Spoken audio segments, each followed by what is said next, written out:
Good morning to you all. I welcome you all to the Knowledge Forum seminar and webinar series organized by the Information Studies Unit of Faculty of Humanities and Social Sciences and the Library of Open University of Sri Lanka together. The main objectives of the webinar and seminar series are to commemorate International Literary Day falls on 8th September and the National Reading Month is held on month of October. So, in commemoration of International Literary Day and National Reading Month, Information Studies Unit and the Library of Open University of Sri Lanka have decided to have seminar and webinar series throughout September and October. Today, our fourth session is on our webinar series. Our resource person is Dr. Anoma Weerakoon, Senior Assistant Librarian, the Open University of Sri Lanka, Kandy Regional Centre.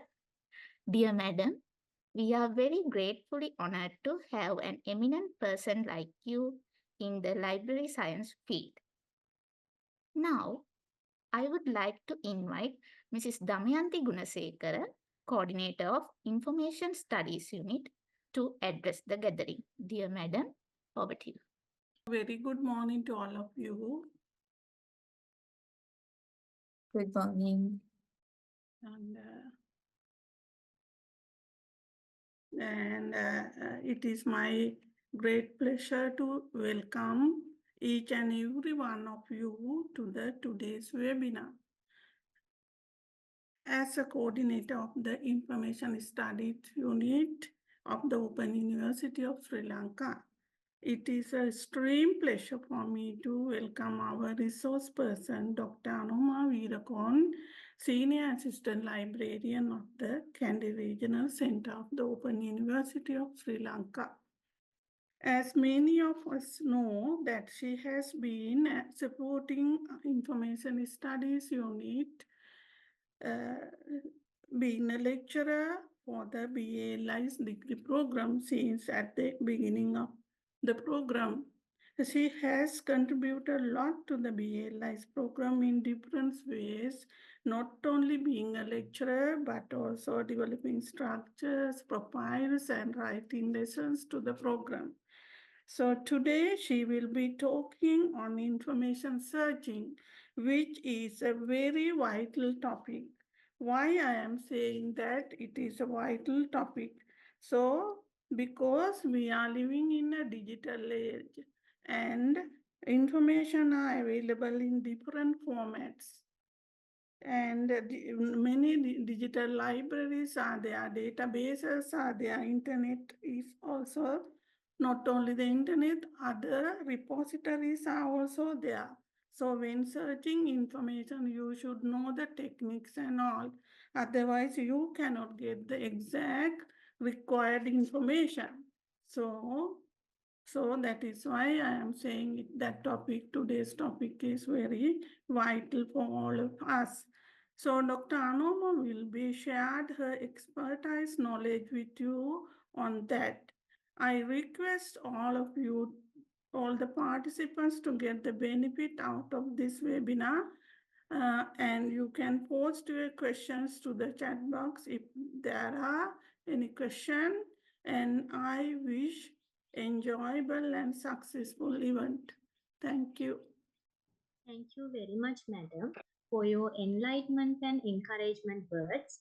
Now let's move on to the main session. I would like to invite Senior Assistant Librarian Mrs. Piyumali Abesinghe to give an introduction to Dr. Anoma Weerakoon. Over to you, madam. Thank you. Thank you, Ms. Abhivani.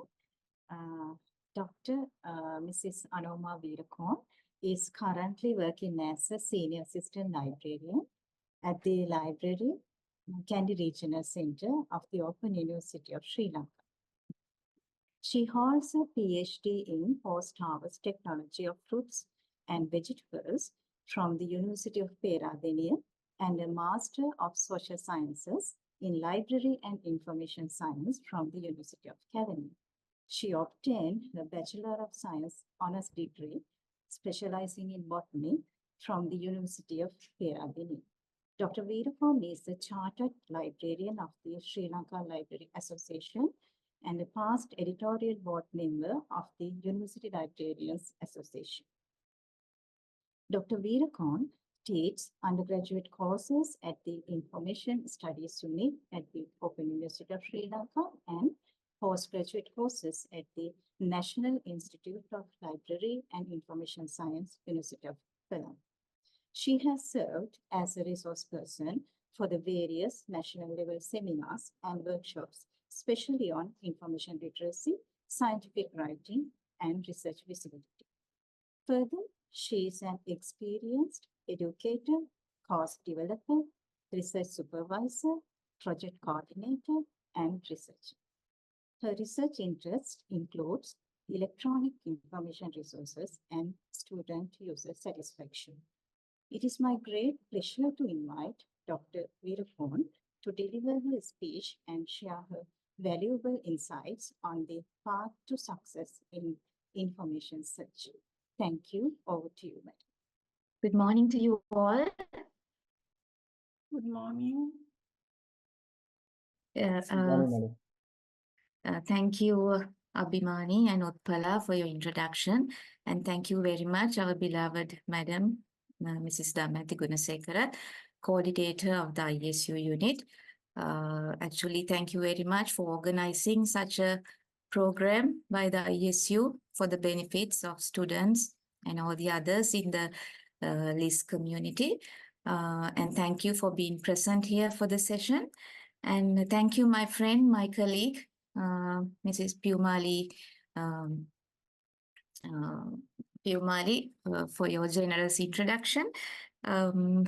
So I think we have about 16 participants. So shall I start over, madam? Yes, you can. Yes, Okay. Dr. Anoma. Right. So I hope the screen is visible now. Am I clearly audible to you? Is my voice clear? Yes, madam. Right. Okay, so thank you all. And thank you for all the participants who are present this morning. A very good morning to you once again. So today's talk or my session is going to be Path to Success in Information Searching. So this session, I hope to offer an overview of how to effectively navigate the vast informational landscape. We will focus on strategies, on finding sources, how to identify credible sources, and how to avoid common pitfalls in the academic searching field. So, but anyway, since this is going to be a talk and a sort of a discussion, I have not planned to do any technical hands-on sessions, but I welcome you all at the Q&A session. If you want further information, if you want live demonstrations, we can do it in the Q&A session. But my talk or my discussion, I focus on giving you an overview about the important points or important tips on information searching. Okay, right. So let me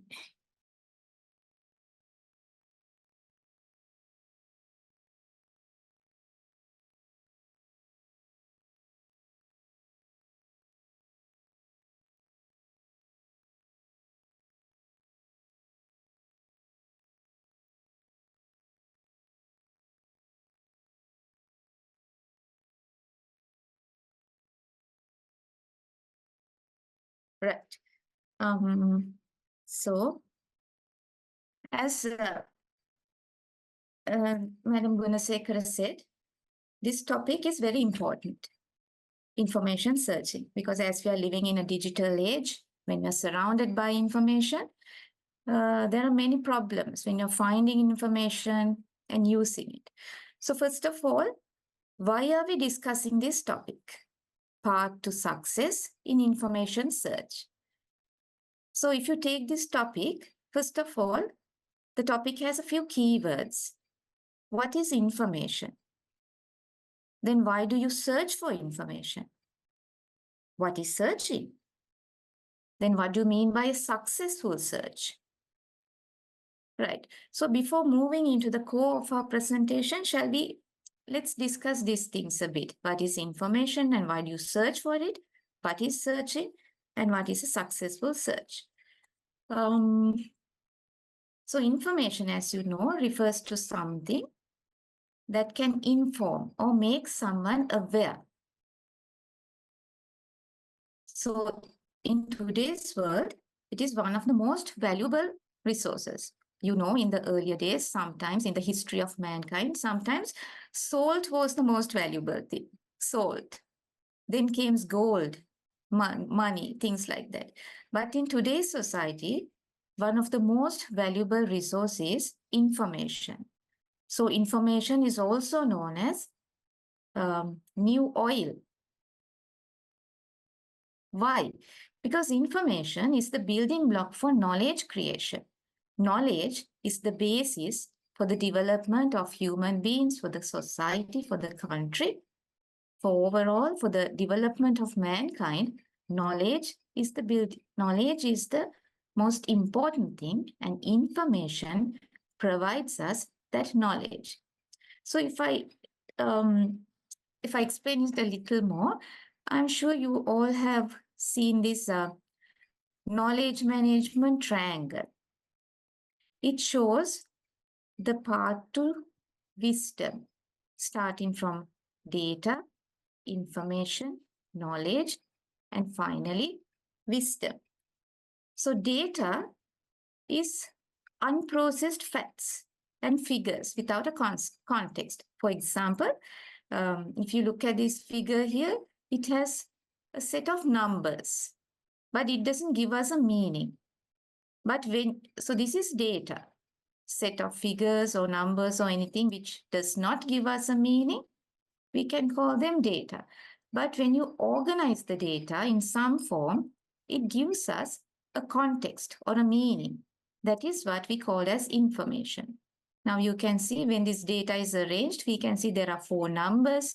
There are 4 replicates of each number. They are in increasing order. There are lots of information we can gather when data is properly sorted.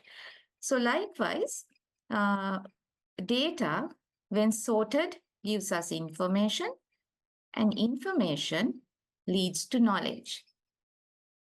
Information, when understood by us, and we use that information for our decision making and all, it gives us knowledge. When we are knowledgeable people, we can apply our knowledge wisely with our experiences, with what we know. We can apply our knowledge wisely, and that is known as wisdom. So you can see information is the primary or the building block for knowledge, and knowledge gives us wisdom. So in that case, now you will realize how important information is. So why do we search information? There are different reasons why we search information. Sometimes we look for information to make our decisions. Because to make decisions, it is good to learn the facts, true facts, and all that. If you can collect them all and come to make a decision, that is good. So we search for information for decision making. Then we search for information for problem solving. As students, you search information for learning, to understanding new concepts and building your knowledge. And sometimes general public and all, they search information for communication. They collect information and share their ideas with others. They collect facts to talk with others. Communication. So we search for information for planning and organizing our activities. So you can see there are different reasons for information search. So if we give a summary, we can say that information is crucial for understanding the world and acting effectively. Then what do you mean by information search? The process of looking for information to answer a question or solve a problem or gain knowledge using different kind of resources is known as information search. So you can see information search doesn't happen only in the online. Nowadays, we are focusing for information search for the online platforms, but there are other methods of finding or searching information. You can use printed resources, and even by contacting people, you can get or search information. Right. Then what do you mean by a successful search? That is the topic of our talk today, successful search. When you find accurate, relevant, and reliable information that satisfies your need or gives the answer to your question very effectively, we say that is a successful search. Now, all of you have experience in searching in the internet. How many times are you happy with the first lot of results you get when you search in Google? Google will give you all sorts of results, unnecessary results, necessary ones, good, bad, everything, right? So you're not happy with the first search, you can't be happy. You will get numerous unwanted material.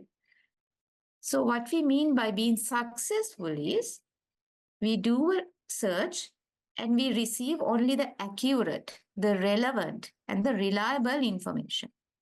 So in scientific terms, we say with the minimum noise, we get the results with the minimum noise. That means we remove out all the irrelevant results and get only the ones we need. So that is a successful search. Right. So being successful in anything is very challenging. Now, being successful as a student is challenging. You have to work hard. You have to have perseverance, endurance, patience, motivation, everything to be successful in as a student. And to be successful in searching also, we have to face many obstacles, because being successful in searching is also challenging. It is a challenge. So these challenges, we can say there are two types of challenges caused by external factors and internal factors. Finding information is challenging because of some external factors and internal factors. So what are these external factors that are challenging to information search? First one, information overload. That is the first challenge. In today's world, information is everywhere. It is at your fingertips. You just go to Google, you get overwhelming amount of information. You see the social media, you see the mass media, everywhere. Information is overloaded. So that is one challenge for us. How can we find the required piece of information from this vast sea of information? Information is like a sea. How can we find the most accurate, correct, small piece of information we want? That is one challenge. And the next challenge is that reliability and credibility of information. Surely you have experience. Is all the information that we receive are true, correct, accurate, trustworthy? No. Especially you see the social media and all that. What a lot of information we find there. But is everything correct? Is everything reliable? No. So finding out the most reliable and credible information is a challenge for us because in today's world, there's a vast amount of unreliable, untrustworthy information out there. Right. So, what is the third challenge of finding or searching information? Access restrictions. We can't access all the information freely. That is one challenge. We find some, for example, say you're a research student, you find some very interesting article. But when you try to get the PDF, they will ask you to pay. The access to that knowledge material is restricted. Okay, so there are, we can say that information is behind paywalls. You have to pay to get the information.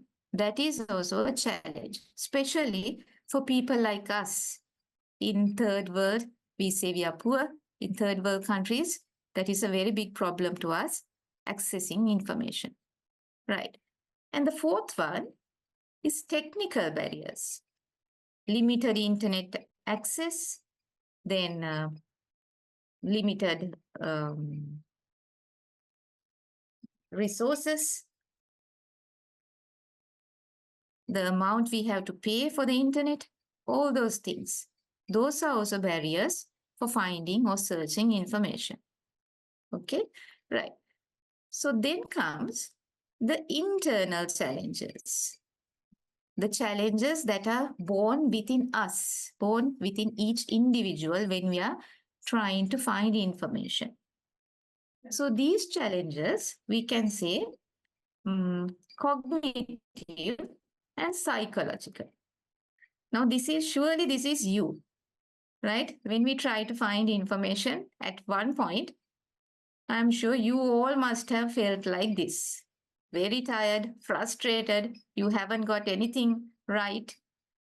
You would like to throw off everything in front of you, kick the computer off the table, isn't it? Right.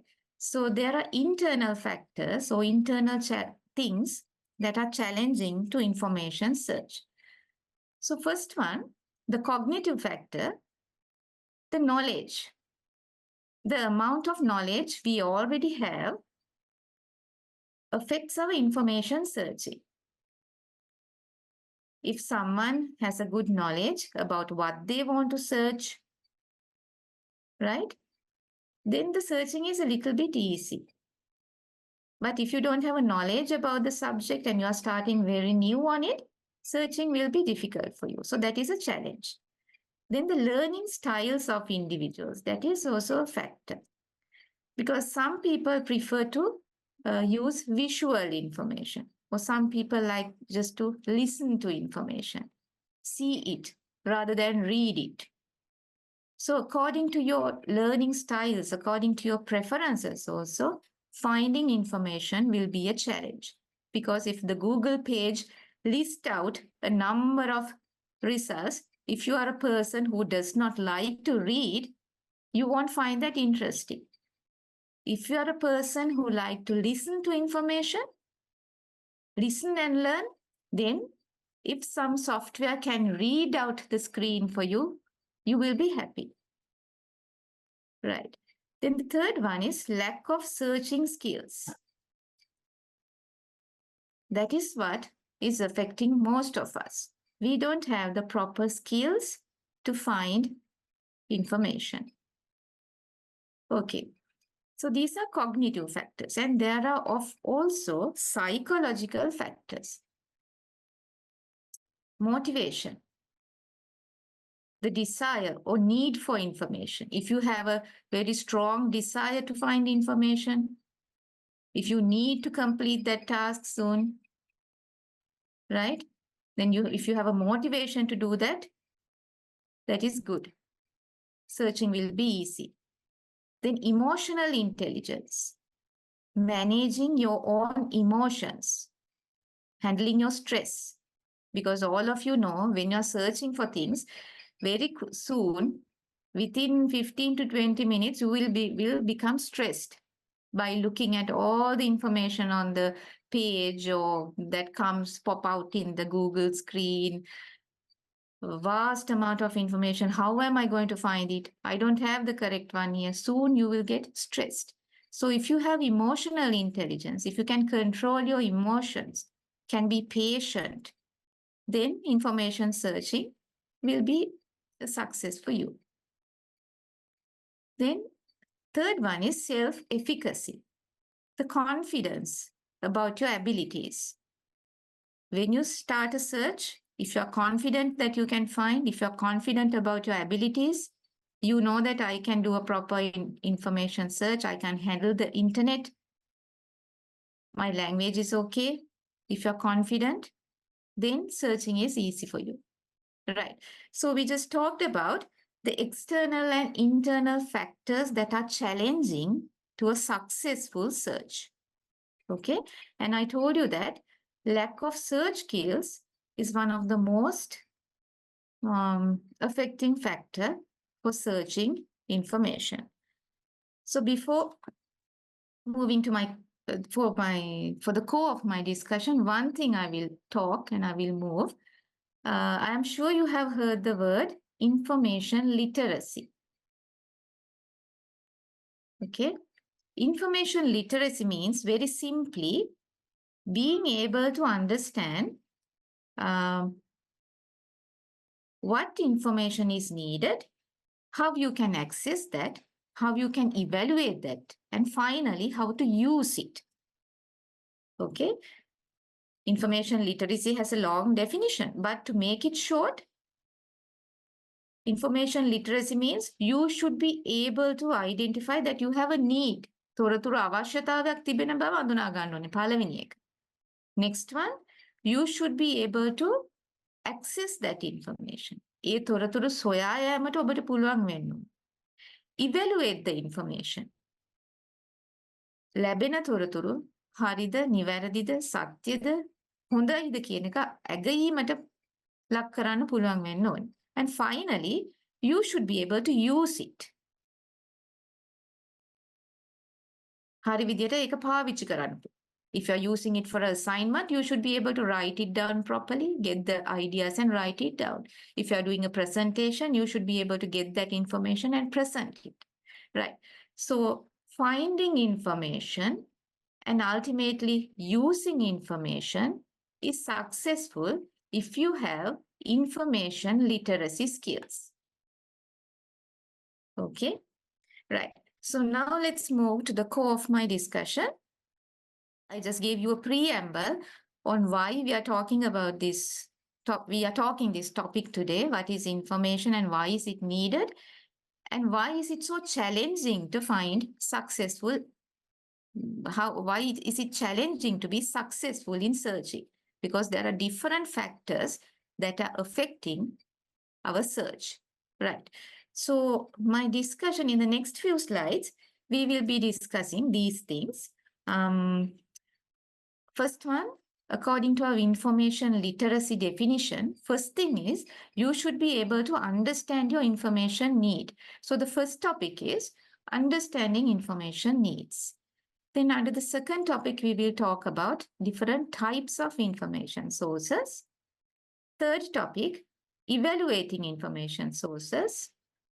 Fourth one, search strategies and techniques. And I will remind you again, as this is not a technical session, I will not go for live demonstrations while I'm doing my presentation, but at the Q&A session, if you want to clarify, if you need to have a live demonstration, we can save time for that also, right? Then the fifth one is, after gathering your search result, how are you going to organize it and manage it? And the most important thing, not only in information searching, in any field, even in your day-to-day life, most important thing is staying updated. With all the things that are happening around the world, you have to stay updated. So we will briefly talk around these 6 topics, right? And if you have any questions, please note them down, because during the session, if you ask questions, sometimes we get to drift away. We take time for answering the questions and we won't have time to go through the slides. So I will go through the slides first. If you have any questions, you can note them down and even put in the chat so we can discuss later. We will follow that method of method today. Okay, I hope it is okay with you. Right. So the first one is understanding information needs. If you first identify what sort of information you need, you can filter and give priority to the type of information you need. For example, if you are interested in academic information, right? For example, for your research, for your assignments, or for understanding a theory, if you need academic information, you have to focus on academic sources, such as journals, scholarly books, proceedings, things like that, because those things will give you formal and evidence-based information, which is important for academic purposes. Okay? And if you're looking for information for something, for professional information, something related to practical or directly building up something or assembling some equipment or something like that, something related to your profession, a practical something. So that is professional information. So to find professional information, you can refer things like technical reports, white papers, guidebooks, professional journals, things like that. And there are specific journals, specific databases like IBIS World, which provides you business information, things like that. So it is different from academic information. And general knowledge or general stuff, everyday topics, trends, general subjects, how AKD become the president, things like that. Or to get information on things like that, you can go for social media, popular magazines, blogs, websites, things like that. So information in these places are not fact-checked. කියන්නේ හරියටම නිවැරදිමද කියලා කවුරුත් සාතික කළ දාන තොරතුරු නෙවෙයි. But for general knowledge, that is okay. Right. So the key point you have to take from this slide is that understanding your purpose, information purpose, helps you to filter and prioritize the information based on your need. If you understand your need, you can select the suitable place to find your information. Okay. So the second topic, types of information sources.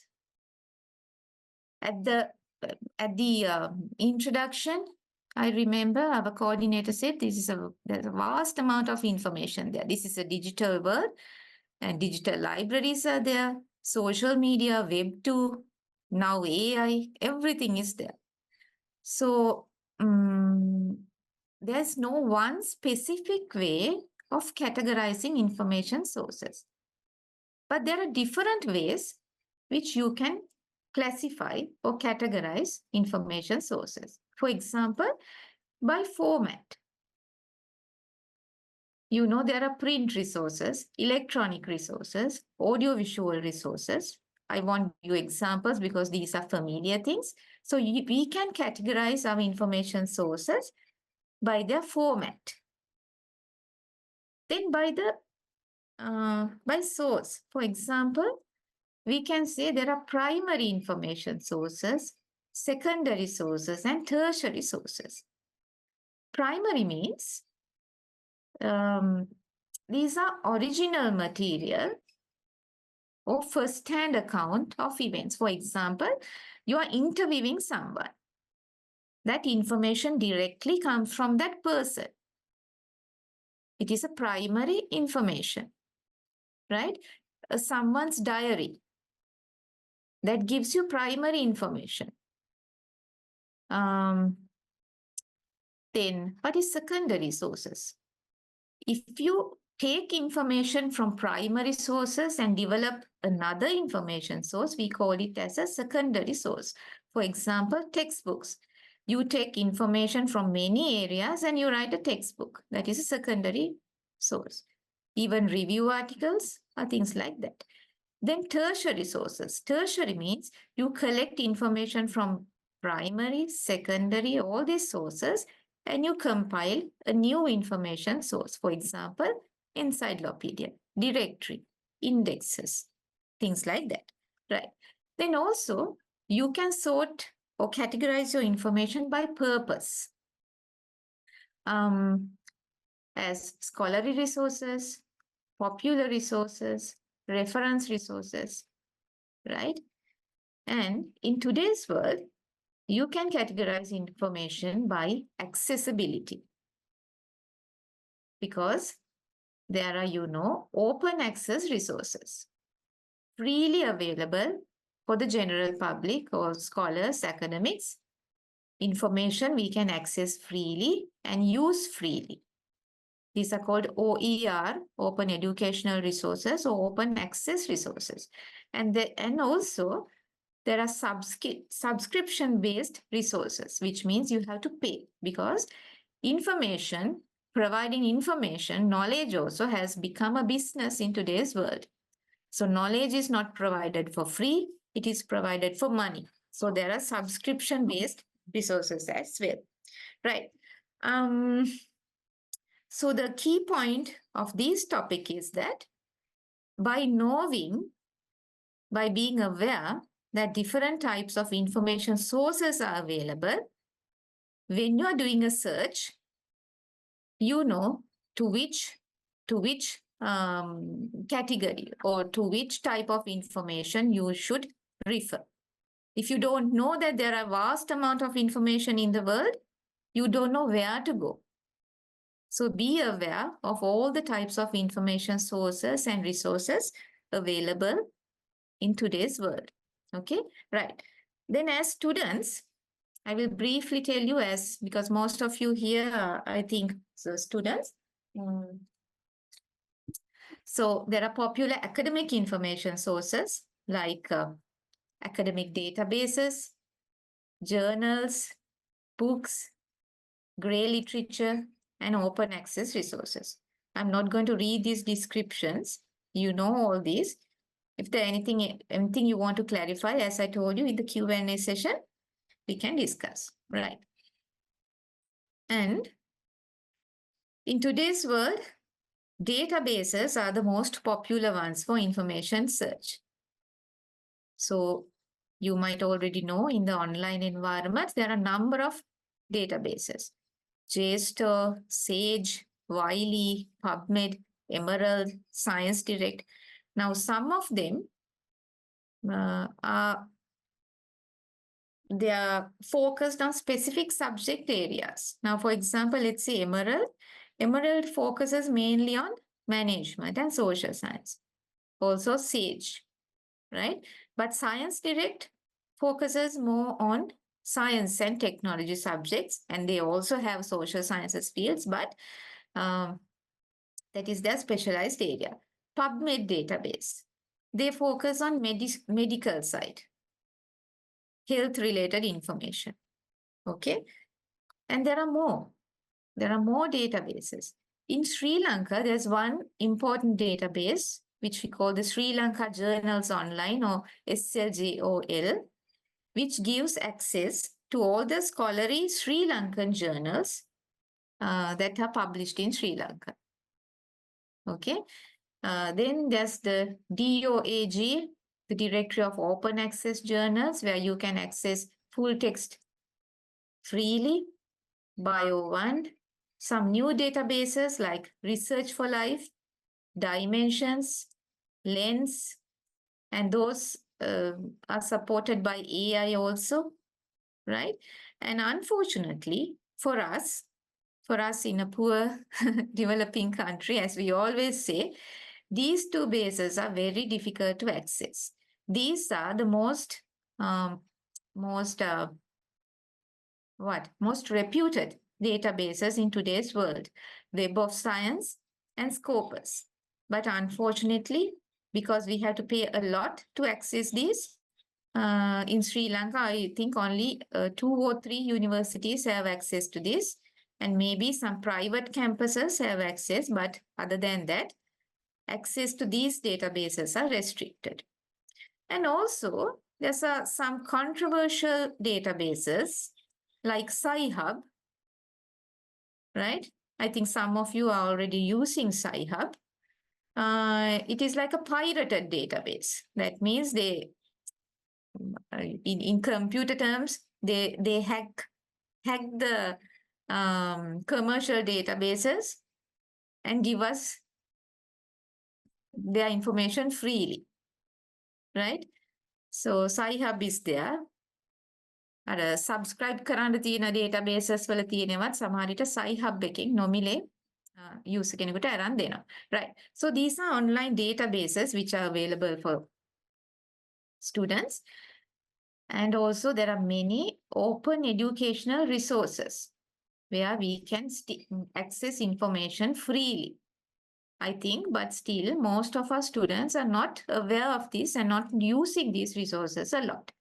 But keep in mind, there are lots of things like open stacks, textbooks, free textbooks, right? Khan Academy, I'm sure you know, provides you free videos, learning videos.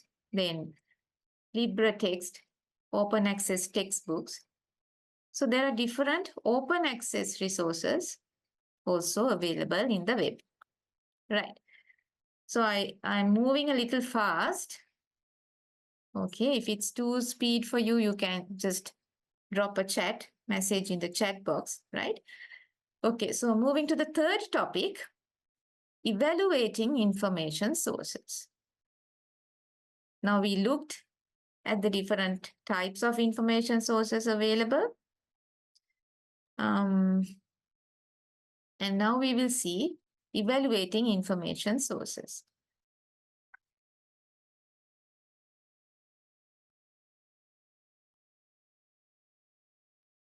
Right.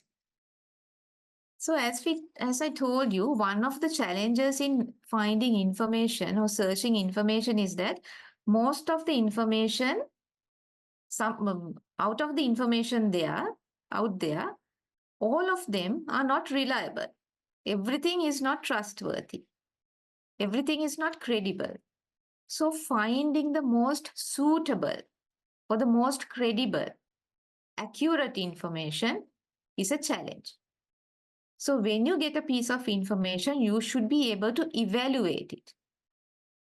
තොරතුරක් මොකක් තොරතුරු මූලාශ්‍රයක් හරි තොරතුරක් ලැබුණාම ඒක ඇගයීමක් කරන්න පුළුවන් වෙන්න ඕනේ. මේක ඇත්තද බොරුද නිවැරදිද කියන එක සුදුසු එකක්ද කියන එක තහවුරු කරගන්න පුළුවන් වෙන්න ඕනේ.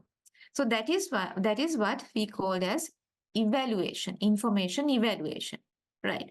So when we are evaluating information, there are few things we have to look into, right? First one is the author. Any piece of information can have an author, the person who developed that piece of information. So you have to see if there's an author and see the author's expertise, background, affiliation. Are there recognized people in the field? Do they have other publications and all that? You have to see, right? So here I am focusing more on academic information, okay? Now for general purposes, we don't have to look at the author and all that, but for academic information, if you're focusing on academic information, these things you have to look into. First, the author's credibility, right? Then the next one, publication date, or in other words, we can say currency. How old or how new is this piece of information? Especially some fields are very fast moving, like technology, medicine, computer. They are updating, they are getting new findings. So we have to refer, or we have to read, or we have to search for new information in these fields. We can't take information from 1980s book, 1980s paper. No, that is not reliable. So publication date or the currency of information is very important. If you are doing a research or if you are for any sort of academic information, see that that information is very new, published in a very recent date, at least only 10 years old. Okay, right. Then what's the next thing you have to look at? Reliability of the source. Right? From where this source is published. Is it published in an institution like a university or a professional group? Is it an established publisher? You have to check that. Who is the publisher? Who is producing this piece of information? Okay? Because some commercial people, some commercial sites, they can publish unreliable information, which will lead us to getting misinformed. වැරදි තොරතුරු වලට අපිව යොමු කරන සමහර ස්ථාන තියෙනවා. So you have to look at the sources reliability. Then the next one, relevance.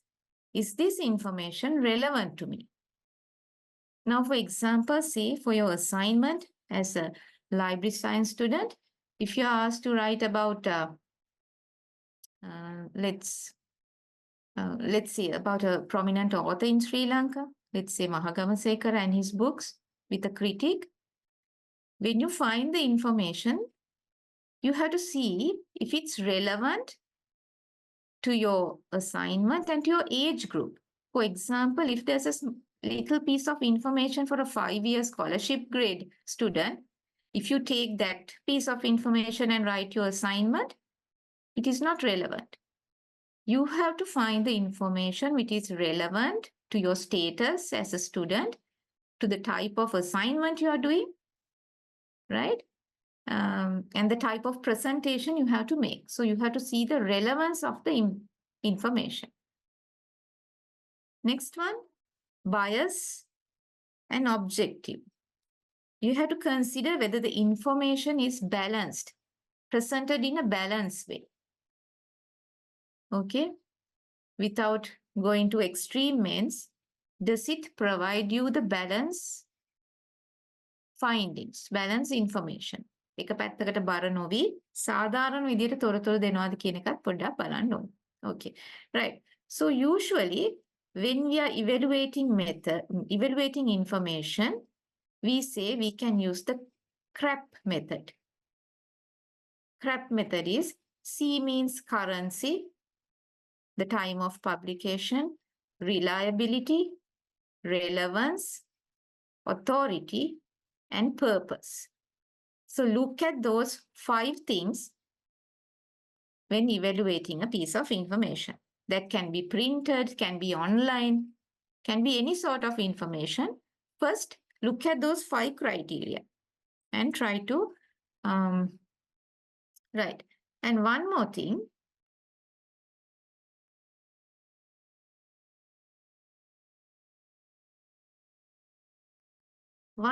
you have to keep in mind, peer review. When you're evaluating any piece of information, especially academic information, there's a word called peer review. Okay? So peer review means something which is written, some author has written something, and experts in the field have studied that piece of work and accepted that. Right? You can't just write something and put it in the society and say, this is reliable. මම මේ දෙයක් ලිව්වා මේක බාර ගන්න කියලා දාලා බෑ. Peer review means you write something and some experts will go through it and see if it's suitable to put out, and they will put it into the society. So peer review is also one way of evaluating information. Okay, right. So the key point under this topic, evaluating information sources, is that these criteria help to ensure the information you are using is not only accurate, but applicable to your work or study. Okay, so by looking at these features, when you evaluate a piece of information, you can be sure that it's accurate and relevant to your work and study. Right. And in the academic world,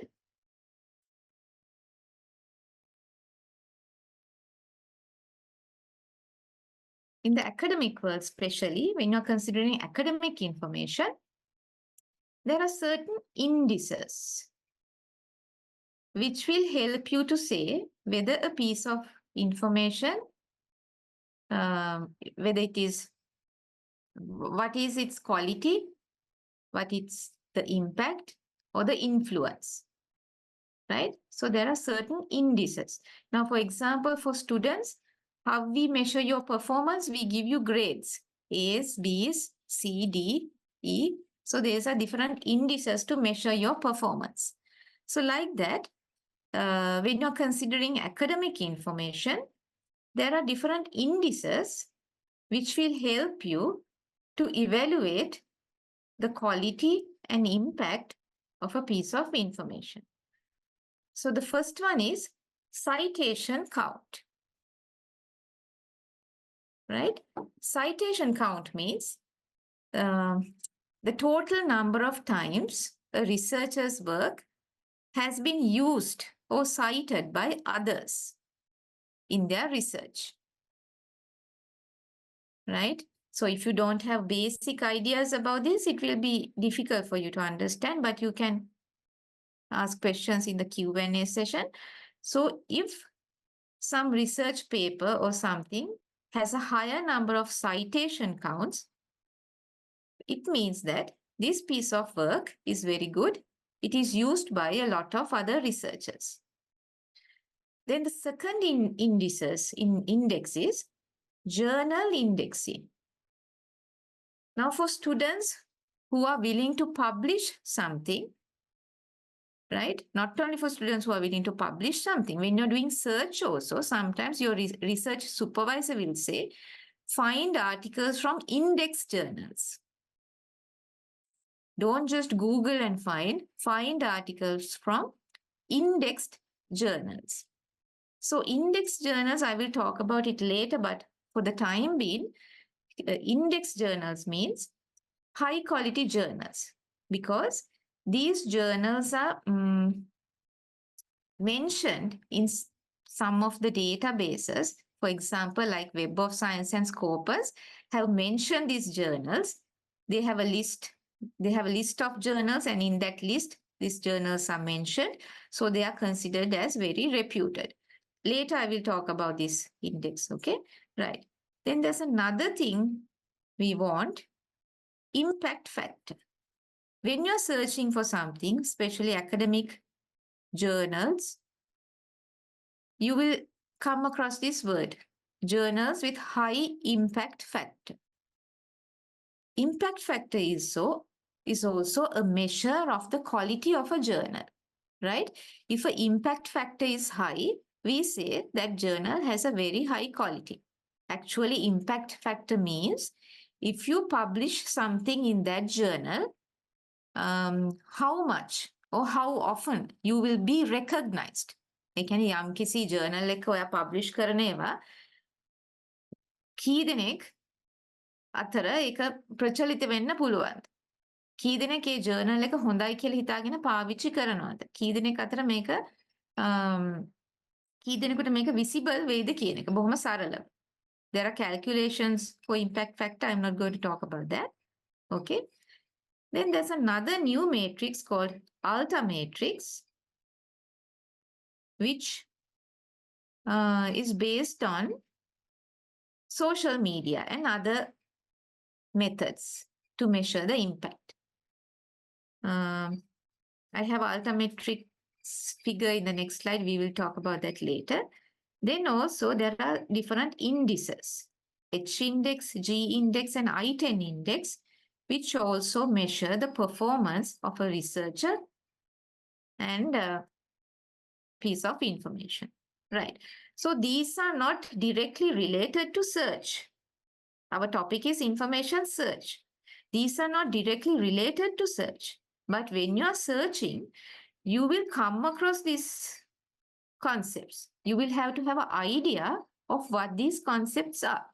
Because if someone asks you to search, find articles from high impact factor journals, you will have to know what is the impact factor, right? If someone asks you to find journals from a scholar who has a high H index, you have to know what is an H index. Okay, right. So citation index, I told you, indexed journal is a term that you will come across when you have to search. So index journals means, now there are very reputed websites like this. They have prepared lists of journals. Very simply, they have prepared list of journals. So if some journal's name appears in this list, right, we call it as an index journal. So why does this journal's name appear in this list? Because it has a high quality. If the journal doesn't have a high quality, they will not include the name of the journal in this list. Okay? But if a journal is recognized as a quality journal, that journal's names will be indexed in this list. So that is what we mean by indexed journals, quality journals. Okay, so there's more underlying information about these indexes. We don't have the time to talk about all those. I'm just giving you an overview, just going through the surface, right? So there's another citation index called Scopus. So if a journal's name appears in the Scopus list, we say that journal is an index journal. Okay, right. So there are other databases also, like IEEE and Dimensions also. They also consider that indexed citation indexes, but these two are the most reputed ones. Okay, so I hope you know what is an index journal is now. Keep your questions noted. We will discuss them later. Right. This is what I told you as altametrics. This is a reasonably new index, right? It measures the performance of something in the Web2 environment. Then now, when we are counting number of citations, we are only counting what is being published. If something is not published in a journal or in the web, it doesn't get a citation, right? So, but there are lots of pieces of information. They are not published anywhere, but they are used by other people. Now, for example, some pieces, some information, they are mentioned in blogs. Okay, some information, the research article is downloaded about 1,000 times, but not cited, but downloaded, right? Some share this information with Twitter or things like that. So that means in the Web2 environment, the information is being used, but that is not recorded somewhere. But by using this altametrics, we measure those activities also. If you take a research article, we measure how many times this article has been downloaded, how many times people have shared these articles in their blogs, how many times they have written a tweet about this thing, right? So these different colors of this altametrics donut shows you different activities which happen in the Web2 environment. So that is a reasonably new index to measure the quality of a piece of information. Okay, right. Then there are other things also. I will not go through that. These are somewhat deep indexes. Okay, right. So then, our topic is searching. But we are talking things out of our topic, because when you're searching, you will have to have idea about these things as well. Right. So now in our previous slides, we talked about how to evaluate. ඇගීමක් කරන්නේ කොහොමද? What are the criteria to evaluate a piece of information? And here, now we are going to talk about certain things, some bad things, we can say, that happens in the academic arena, which we have to be aware of. We call them misinformation and misconduct in academic publishing. To filter the good, you have to have idea of the bad as well. So let's see what are the bad things that are happening in the academic arena, right? Okay. First one is authorship misconduct. That means you write a piece of information and you don't represent the authorship correctly. Now, say one person write the information and just put another few people's name also in the list. But those people have not even contributed to that writing or that article. So that is misconduct. Now, for example, let's say a student wants to publish something, but without the supervisor's consent, student will put the supervisor's name and publish it because the supervisor is reputed. So this is misconduct. So there are certain things in the academic field which are bad and which we have to be aware of. Then the next one, salami slicing. Salami slicing means you have a big research, a big, good research, but you take different parts of that research and present smaller studies. That is called salami slicing. So when you're searching sometimes, you will come across the same piece of information. Little bit different. In one journal, you will find some article. In another journal, you will find a relevant article with a little bit of more information. In another one, you will find again a similar way. So that means these researchers, they have done a good study, but they have separated into smaller studies and presented it just to increase their number of publications. So that is called as salami slicing. Okay, right. Then fake peer review. Peer review, I told you earlier, peer review means experts in the field will go through information and decide whether it is right, good, and to present it to the public. So we can assure that that piece of information is good.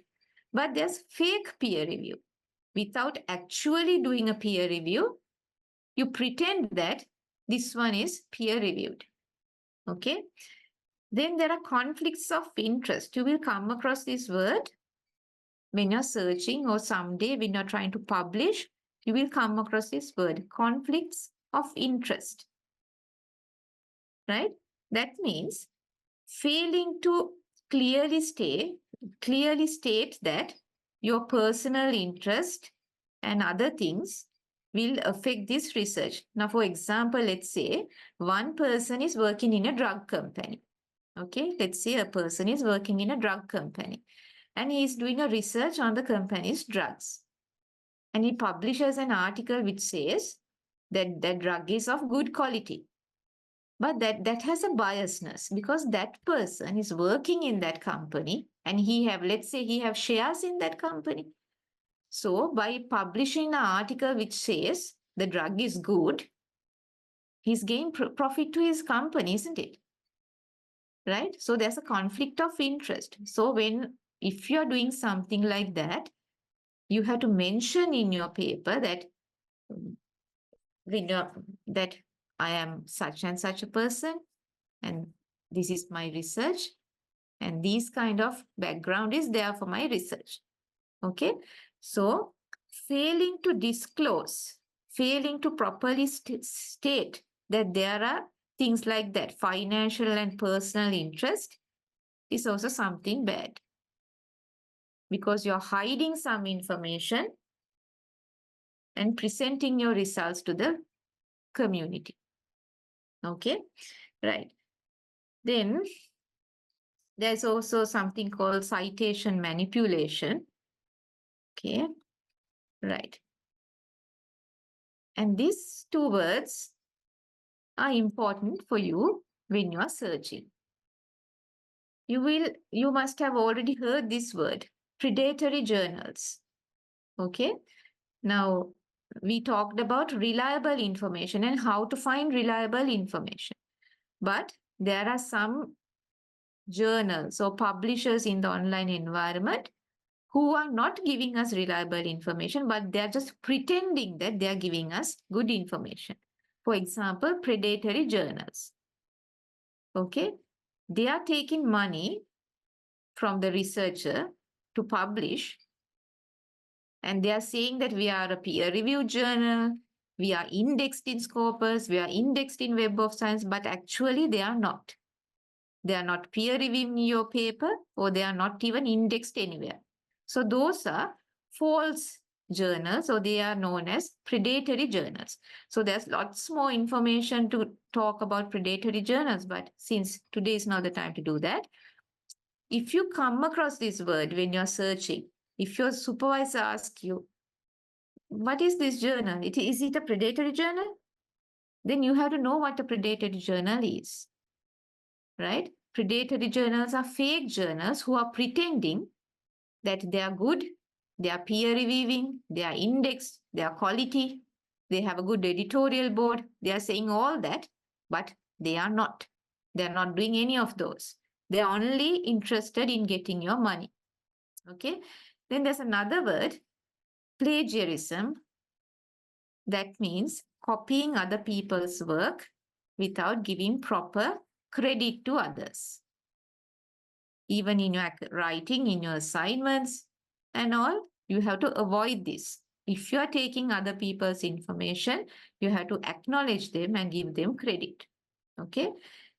Then data fabrication means creating data, making up data. Now today it is very easy because there are many AI software or artificial intelligence software that will just in seconds, they will give you a research paper with all the data analysis and everything. False. No research has been done. Okay. And some people, even after doing their research, if the results are not good, they used to add certain things, false things. So that is called data fabrication. Okay. Then data falsification. Duplication of publications. Publishing the same thing in different places. So when you're searching, you have to be aware of these bad things that are happening in the academic world. Right? When you're searching, you have to keep in mind there are things called predatory journals.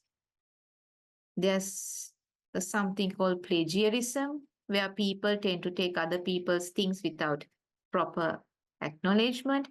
Then there can be journals which have, there can be research with data fabrication, data falsification, and you will find the same publication in many places.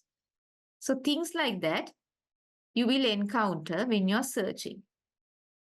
So that is one challenge. Out of all these things, how do you find the reliable information? Okay, right. So let's move to our fifth topic.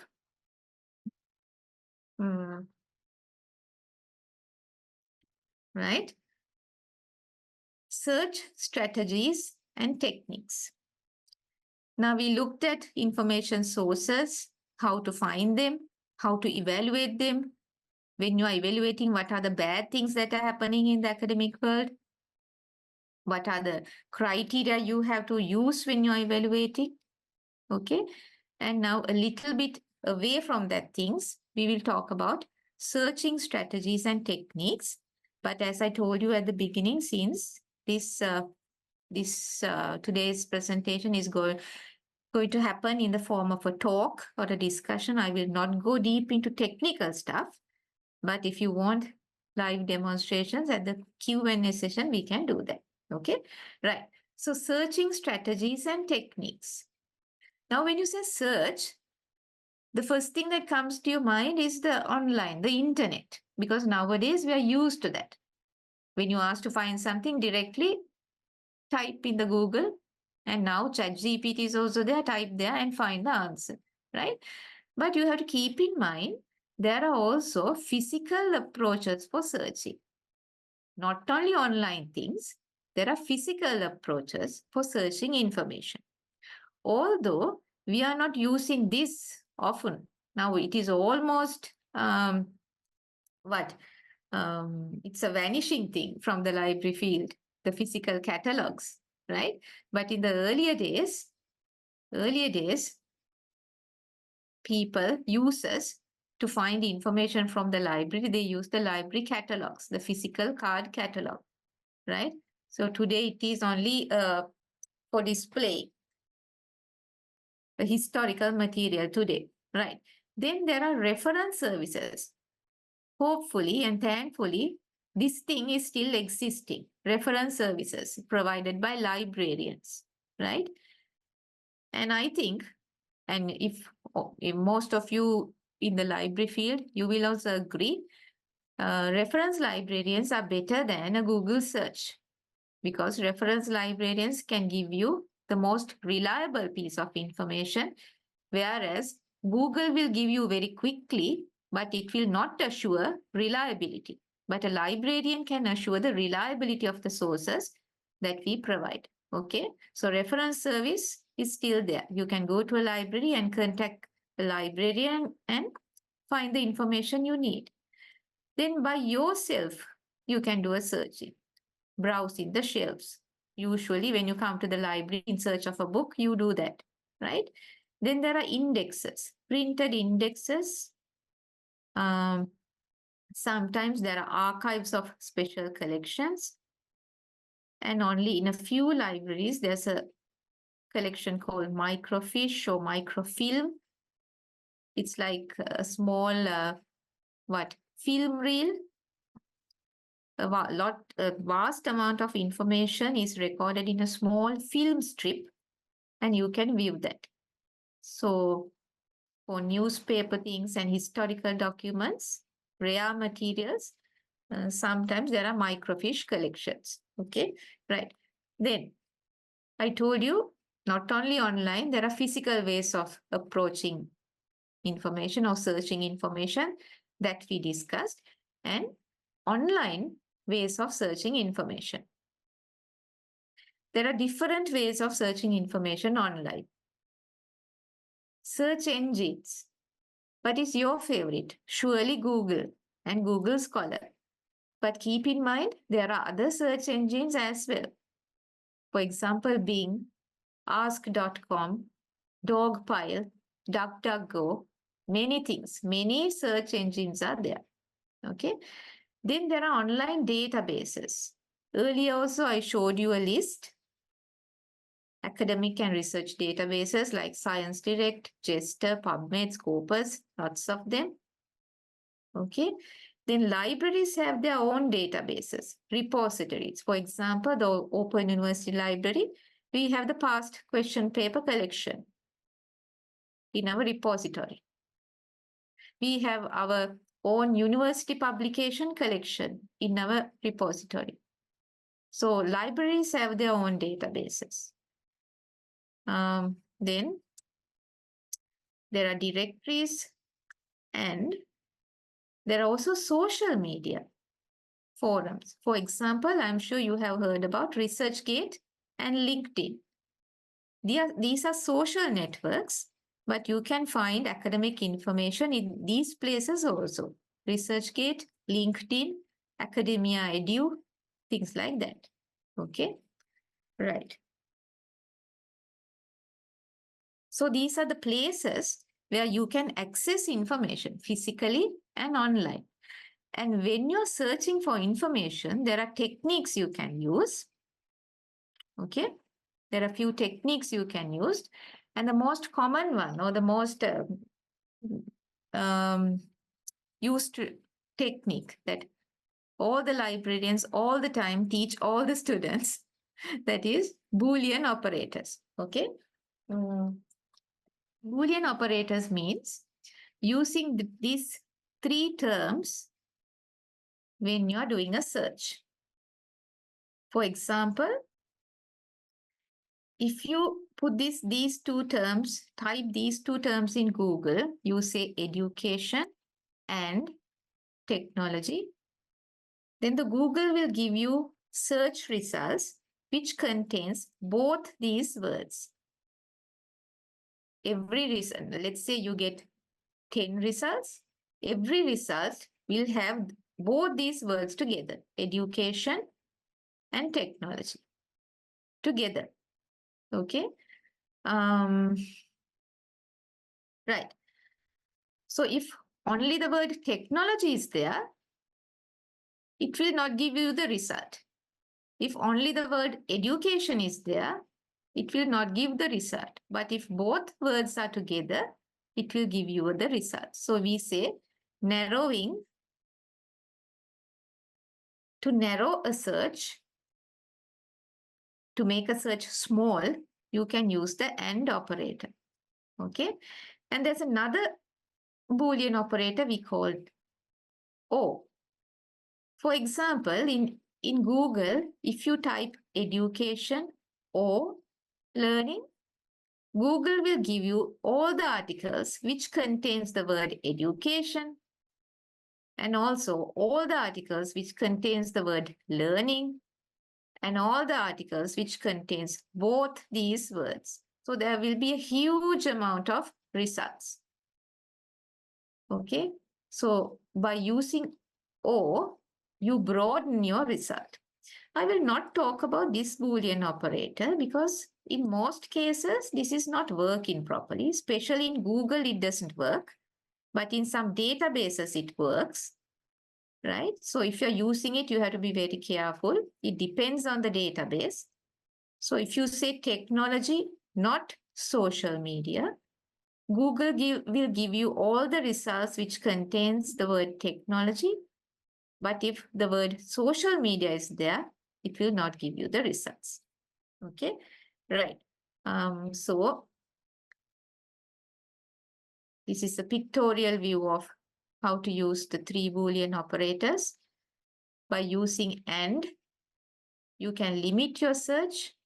By using OR, you can broaden your search. And by using NOT, still you can limit your search, but it depends on the database you are working with. Okay, right. Then there are other techniques also you can use. First one is using a filter. Okay, right. I will just show you. Now, if you go to Google Scholar, in the side, you will see something like this, right? So this is a filter, which means you can filter your articles according to the published year. If you want articles only between 2022 and 24, you just simply have to put the year range here. Then you will get articles during that time period. So filters. Filters are there in all the other academic databases as well. If you go to Science Direct, PubMed, Emerald or anywhere, there are different filters. You can filter by date, filter by open access, full text, any of those things. So using filters is one way of doing a good search, right? Now I'm reiterating, that means I'm retelling you, as this is not a technical session, I'm not going for live demonstrations, but if you want, we can talk more at the Q&A session, right? So the other technique is truncation. Truncation means ending up a word, right, with this asterisk mark. But when you search, certain full words will appear in your search results. For example, if you write the word EDUCAT and end it with the asterisk mark and do the search engine will give you results which contains the word stem with different endings. This word stem is there. Different endings are also there. See, education, educator, educational, the different forms of the same word. Okay. Right. So this is helpful when you're using for different terms.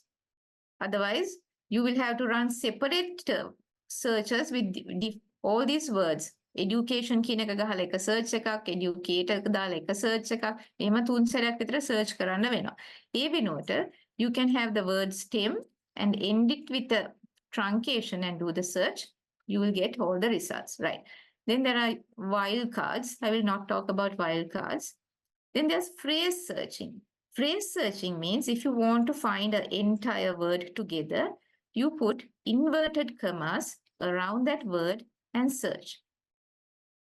Otherwise, now for example, if you in Google, if you type digital literacy, if the word digital is there, search results will come. If only the word literacy is there, search results will come. But if you put this entire word within quotation marks and search, it will give you results when this entire phrase is there. Okay? Right. Then there's one more way of finding information. Chaining references or citation chaining. Citation chaining means, now if you do a Google Scholar search or any other search, near the search result, you will see something like this. Cited by 82. There's another thing here. Cited by 278. Right. Just for this time, just since I've been talking for so long, I wonder if I'm talking to myself, just to see if the audience is there. Can someone tell me what is meant by this cited by? Can someone from the audience tell me what does this mean? Cited by.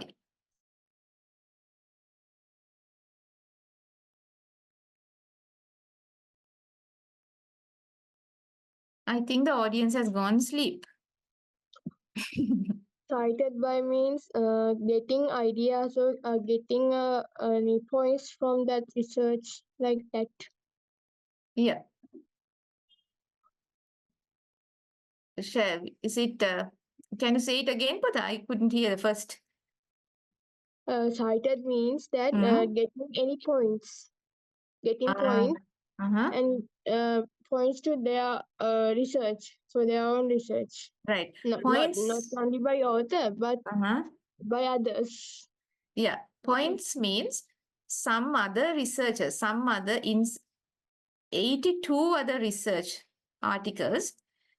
This research has been used. Actually, your thing is right? But a little bit different. Points means, now this research, a global perspective on microplastics, this research has been used in other 278 researchers. They have used information from this research to do their research. Okay. So cited by means actually how many times this piece of information has been used by others. Okay. Right. So what I'm trying to tell you is that chaining references or citation chaining is one way of finding information. How? Now let's say your research topic is, this is your research topic, microplastics in the sea. Okay, right. So if you look at, if you can find these 82 articles, these are also related to this topic. Why? Because these researchers have used this because it is related to their topic, right? So if I have a Google screen, I can show you that. But now I'm not going to go to a Google screen. Later, if you want, I can show. If you click on this cited by thing, it will list all these 82 articles in a site. So in simple means, it is showing that these two articles also can be related to your topic. So that is one way of finding, searching information. That is called forward citation chaining. Going forward and finding the relevant articles. Okay. Then there's another one. It is called backward citation chaining. Backward citation chaining means when you read an article, you find a reference list, right? If you find a very good article, in that article, you will find a reference list. And all those references can be directly related to the article you are reading.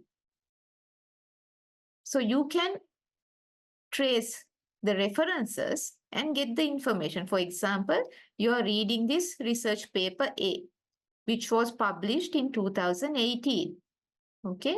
And in the reference list, there are many articles published in 2015, 6, 96, 2010, and you can visit these articles and that will give you some related results. That is backward citation. Forward citation means, like we in the earliest slide, we show that some others have used this research for their studies. So why they are using this research for their studies? Because these are relevant.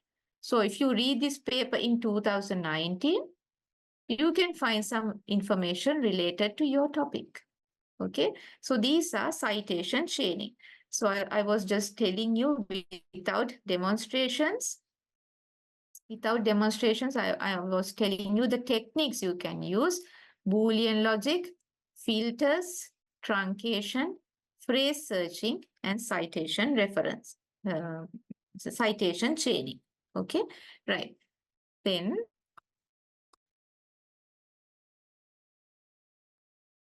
right. So when you sit front of a machine to do a search, or if you are planning to visit a library or somewhere to do a search, first of all, you have to have a good plan.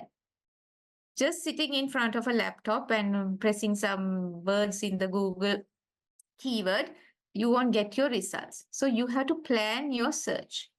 You have to construct an effective search query, a search question you have to form. Okay, so there are a few steps you have to follow if you're planning to do a good search. So what are these steps? The first one is you have to understand your topic or your research question, right? So I'm not going to define what is a research question and all that. But if you're going to search for something, first understand, have a clear understanding of what you're going to search. Right. Now, for example, I'm going to search on what are the effects of social media on youth mental health. That is my research question or my topic. So the next thing you have to do is, from your topic, you identify your keywords. Okay, but what do most of us do? We straight away type this in the Google search. That is what we do. That will also give you results for some extent. Okay, typing this entire thing in Google search will also give you results, but I am showing you a way to do it successfully. Right. So the second step is identify the keywords from your topic. So what are the keywords in your topic? Okay, social media is there, youth, mental health. Those are my keywords. Okay. And with the keywords, next thing you have to do is to identify synonyms for your keywords. Synonyms means similar terms. Why? Because some articles will refer to, now if we type these 3 words in Google, it will give us results containing these 3 words.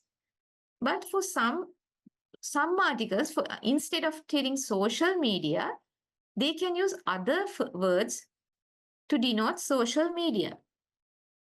So we will miss it. So if we have synonyms, we know that without missing anything, we can get all the articles related to our topic. For example, social media, we can say social networks also. For youth, we can say younger generation. For mental health, we can say emotional well-being or different things like that. Okay. So just a tip, how do you identify synonyms? You can use the Google dictionary or subject dictionaries or things like that. You can use to identify synonyms also, right?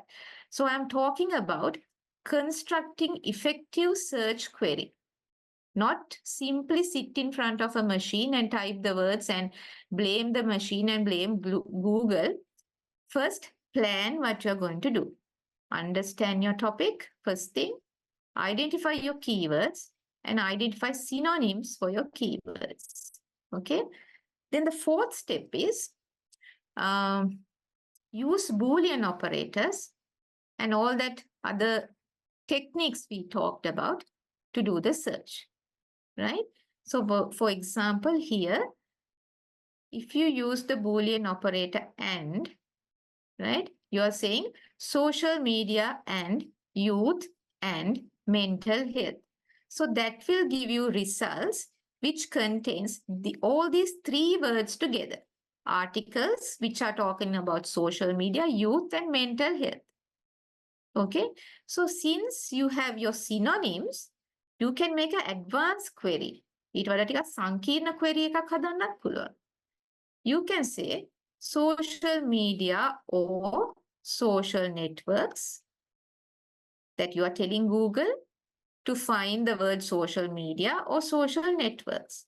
And we are putting it within brackets, right? And we are telling Google, okay, Google, find these two and youth or younger generation and mental health or mental well-being. So this is a simple search query with only one Boolean operator.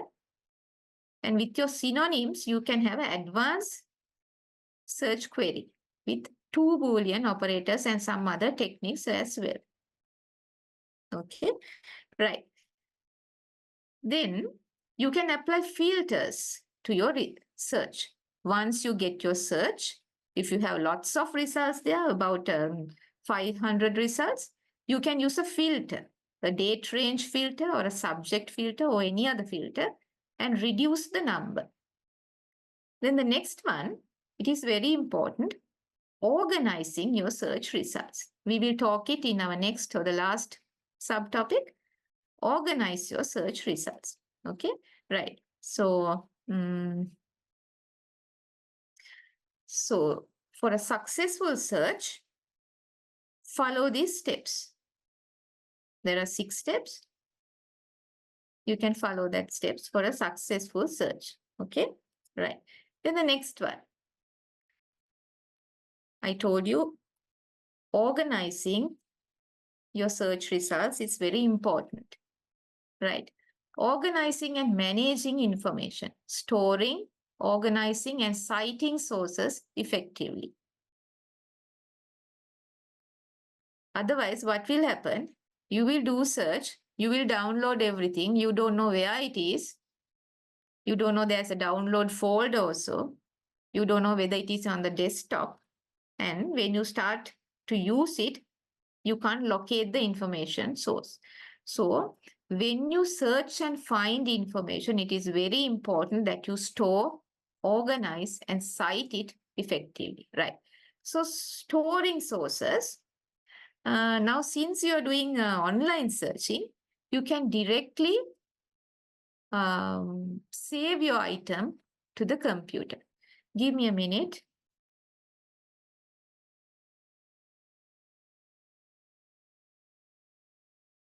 Right, sorry about that. So if you're working in the online environment, you know you can search something and directly save it in your computer. Right. So when you're saving it, always label your source clearly. Give a clear title. Give a clear title to your saving result. Maybe you can have the article title or author or date or whatever. So you can easily locate them later. Okay. Otherwise, what happens? You just simply say X and save it. You will simply say 1 and save it. Later, you don't know where it is and you don't know how to find it either. But if you give a title or something, at least you can search by using the title or whatever. Okay, right. Then organizing sources. After you name them, put them in correct folders. You will have all the downloaded files in your download folder. Then take them and put them in separate folders. Now, for example, if you're a research student, you are writing your thesis, chapter 1 sources or sources for introduction, review papers, case studies, something like that. According to your preference and need, you can arrange your search results or the search files in separate folders. Okay. And citing sources is also very important. There are now software where you can directly use to cite in any of the styles, APA, MLO, Chicago, anything, right? And even if that softwares are not there, you can simply copy the citation from an article and paste it in a Google document or somewhere. You can do that also. Okay, right. So all these things, this part, all these 3 parts are made easier with reference management software. Now, earlier days, when there are no reference management software, you labeling, sorting, and putting in separate folders, you have to do manually. But if you're using a reference management tool like Zotero, Mendeley, EndNote is a proprietary one. That means you have to pay for it. These 2 are free. If you're using this software, it is very easy to store and organize your results. Okay, because you don't even need to name your file. If you directly download it to your Mendeley library, automatically the title and every detail will your file will be labeled automatically. You don't have to do that, right? So you can use Zotero or Mendeley to store, organize your files. So that is a separate lecture if we want to talk about Mendeley and Zotero. So I will just quit that. I'm only giving you an overview. So there are different types of citation management software. Mendeley and Zotero are the most commonly used one because they are free. But there are other things as well, right? Then there's another way to do a successful search. So keep in mind, successful search means not only finding your information, taking it up to the level where you can use it. If you want to use it, you have to store and manage it correctly. So that is why we are talking under the 4th topic, storing, managing your search results, right? So you can create a search log to store and manage your results. You can do it even in Excel file, or you can even do it in a notebook manually. Okay, so creating a search log. So the first step is record your search terms. Now, for example, say you are doing a search in PubMed. Okay, you can record your search terms. What are the keywords you used? What are the phrases? What are the operators you used? All that. The synonyms you have searched, things like that. Okay.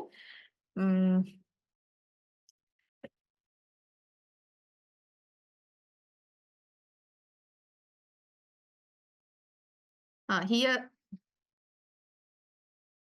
right, we will put these Boolean operators to here, right? So document your search strategies. When you're documenting, write down the keywords you used, write down the synonyms you used, okay? Then you can write down the strategies you have used. What are the filters you have applied? Have you used any search techniques, advanced search techniques, and things like that, okay? And if you come across some difficulties, you can write that also. For example, something like this. See, you have done a search on this date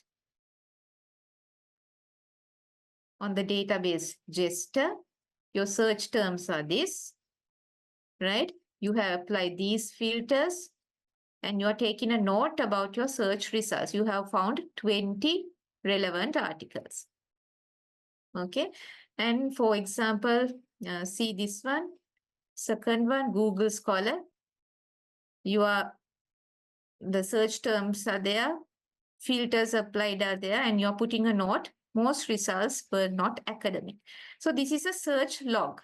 After doing a search, you can write down what you have done. Why is it useful? Why is it a search log useful? Right? Because when you are redoing it, you won't have to repeat the thing again. If you have a record of what you have done, you know, okay, I have done this, so I don't have to do it again. Okay. Then reproducibility. If you want to find that same thing again, you know what are the criteria to apply. These things are also there, right?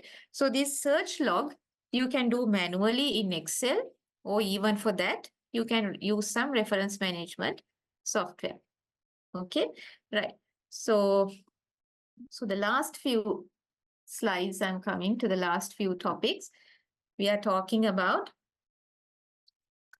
organizing your searched information. Right. So one problem when you're doing online searching is that you're overloaded.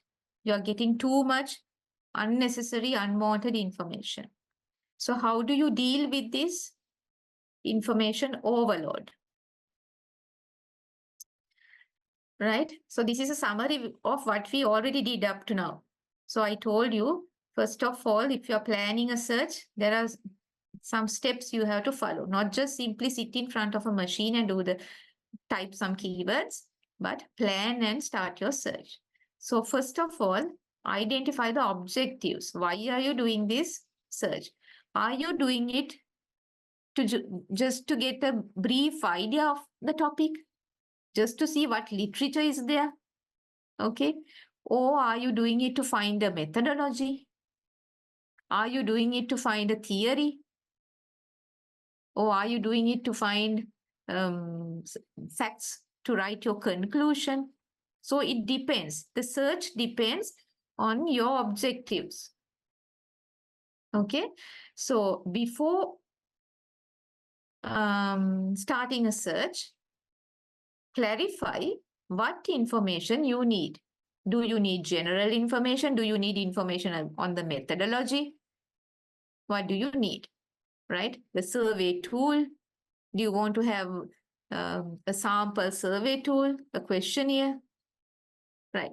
So write down your research goals or key questions to guide your search process.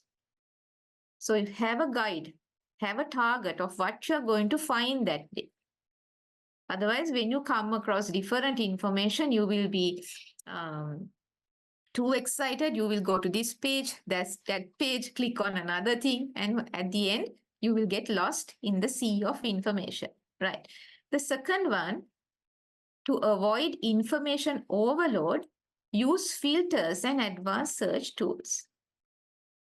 We just talk about filtering and the advanced search tools, Boolean and phrase searching and all that.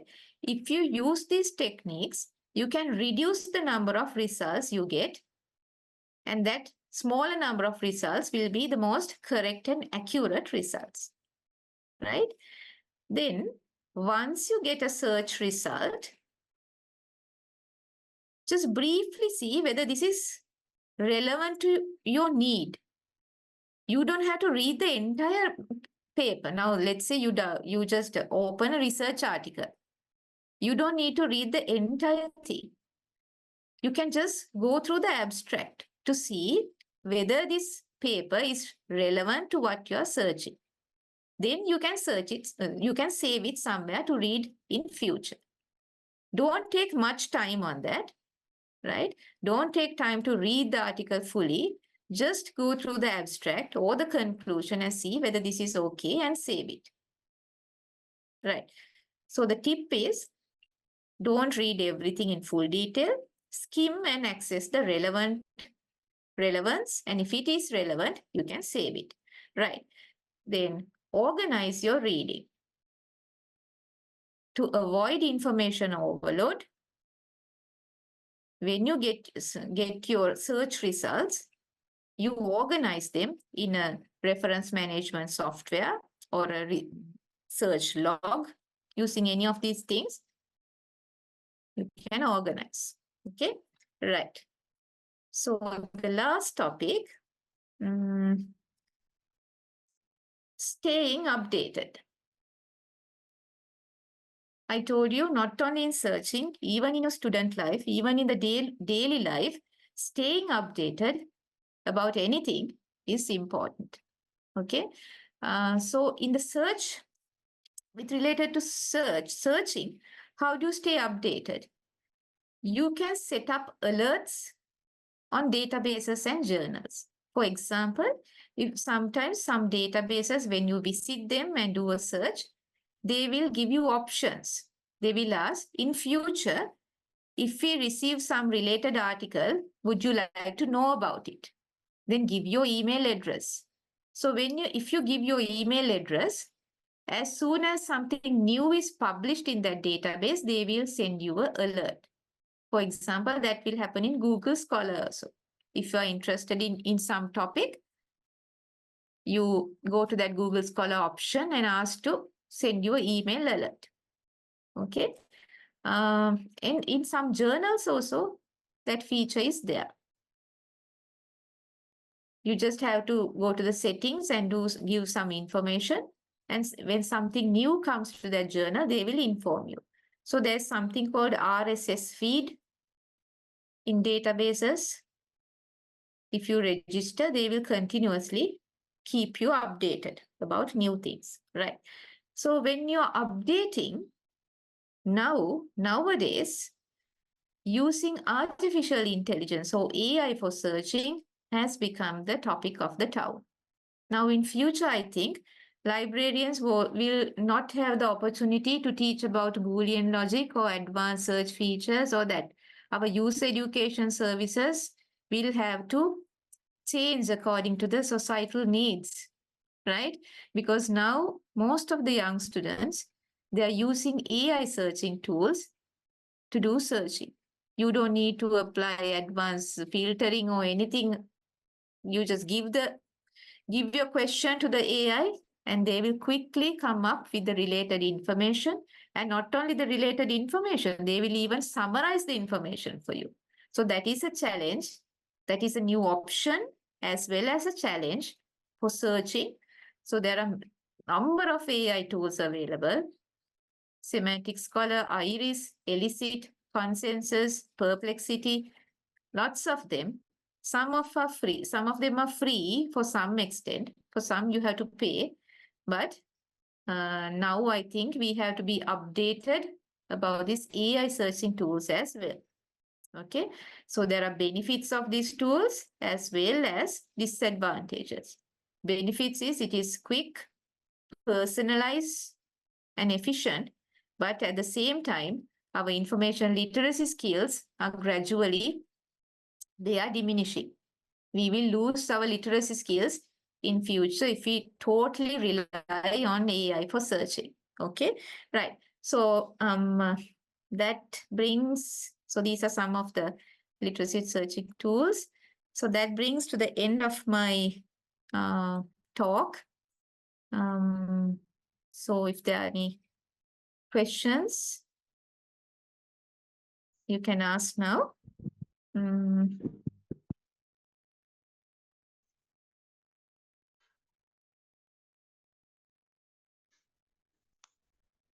Thank you, Dr. Anoma. This is the time for the questions and answering session. Yeah, Suini, you can, continue. Suini, yeah. Madam. Yeah. Now the session is open for the discussion now.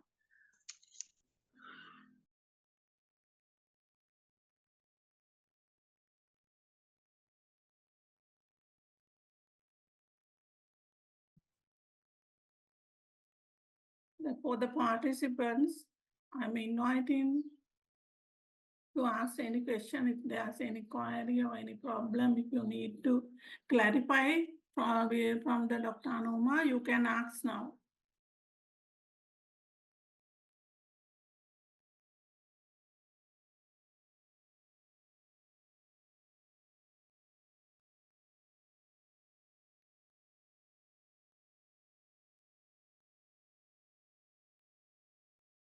Yeah, actually, Dr. Anoma, that new word I heard about, what is salami slicing? It's new word, nice word, no? Nice So, word, appetizing. all are doing that, no? Salami Yes, slicing. yes. That means the same thing is publishing in different forums or the journals or whatever, no? Not the same, Same but thing. yeah, with No? little bit differences, but the same study, Same, yeah, using different small portions of the same study is published in different places. place. So, for example, in a small study, one objective and the results related to that objective, they publish in one place. Again, another objective and the results related to that is published somewhere else. It is good for PhD research because PhD is a long and extensive research. No one objective can cover a lot. But yeah, so that is not a problem for PhD research. But for small research, various a single objective is and related results are published um, in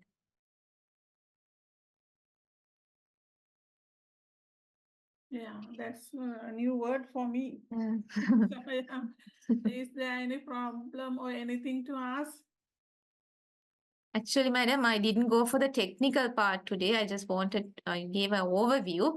So Actually, yeah, you can't cover all the yeah. things. No, we will have another session for our students later. Yeah, the practical Yeah. side we will have to have separately using the strategies. Yeah, that is the most important. Yeah. I would like to get the feedback from our students before concluding our session.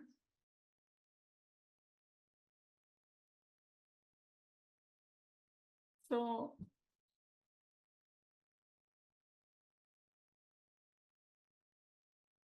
yes, students, any questions? Was it too much information or too fast? I would like to do it. Usually we do it as a hands-on session, but since today's session is more like to be a talk or an overview of searching, I had covered only the theoretical part, but usually we do it as a hands-on session, especially the searching strategies, visiting Google and visiting databases and doing it hands-on. That is more effective. But anyway, students, are there any questions you have from the theory part we discussed?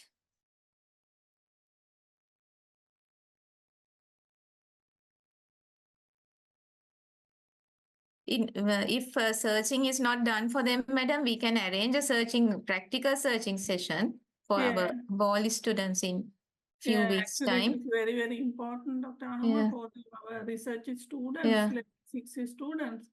We will do it quickly, that they have now started their research journey, So this is the right time for conducting such a session for them. They have started their first round literature survey. So if we have time, we can have I can arrange another session for them to initiate. It will be more helpful them to initiate their research studies, no? Yeah. So if you have time, you are busy with the ULA. Yeah, madam. Within 3 weeks' time, by the end of October, I will be free. Maybe by the third week, I think I will be free. After that. Okay. Okay. We will arrange. Yeah.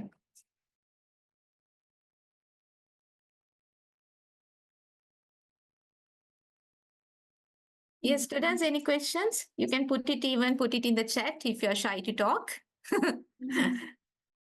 සිංහලෙන් හරි අහන්න madam Oh. ගන්න. ඒ භාෂාව කරදරයක් කරගන්න එපා. ඒ කියන්නේ session එකකින් නැති වුණත් ඔයගොල්ලන්ට වැඩිපුර ඉගෙන ගන්න මොන හරි තියෙනවා නම් මේක කරොත් හොඳයි කියලා හරි හිතනවා නම් කියන්න නේද මැඩම්? එතකොට අපිට එහෙම මොන හරි ලෑස්ති කරන්න පුළුවන් නේ. ඔයගොල්ලන්ට තව ඉගෙන ගන්න දෙයක් තියෙනවා නම්. As a LIS student, as a librarian, as a researcher, you all should know those things and also should practice. If there's no any question, there are 2 chat messages are there. No, say to thank you. Not the questions. Not the questions. Yeah. And even others who don't have any question.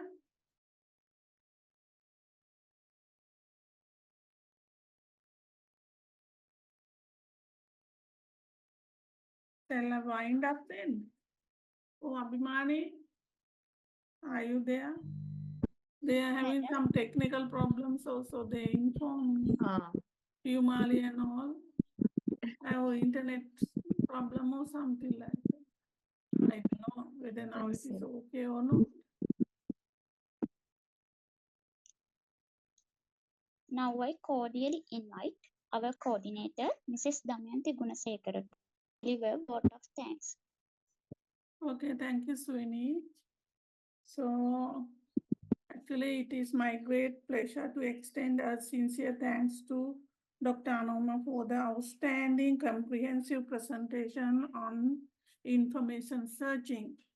On behalf of the Information Studies Unit as a coordinator of the unit, your deep knowledge and clear knowledge and expertise as a librarian and insight on searching captivated our audience. So you discuss about the what is information, how to search information using different searching techniques. So how to evaluate information and information indexing and non-indexing information, non-indexing journals and different types of journals like predatory journals, fake journals, and credible journals, and etc. and etc. It was a very vital session for all of us because you have done it very clearly and you discuss about the journal indexing, which are very important area that we should all know as LIS professionals. So new word used for me also salam slices like that. New words are there to learn. So I particularly appreciate how you provided real-time examples, clear communication done with participants, and have a successful interactive session. So your contribution played a crucial role in making our webinar success. And I am grateful for you, Dr. Anoma, your time and effort you put into sharing your knowledge and expertise as a librarian, as a teacher, as a researcher. Thank you. Thank you. I also must thank all the participants from many places and from many institutions. I hope you all got some idea about information searching and how to select and get exact information that you need. And as a librarian, as a LIS student, as a researcher, we all should know this information. I thank you all for the participants and to our resource person, Dr. Anoma Weerakoon, once again for being an integral part of our event. So I request all the participants to learn this again and again by watching the video. We will send the video for all of you and improve your knowledge and practice it.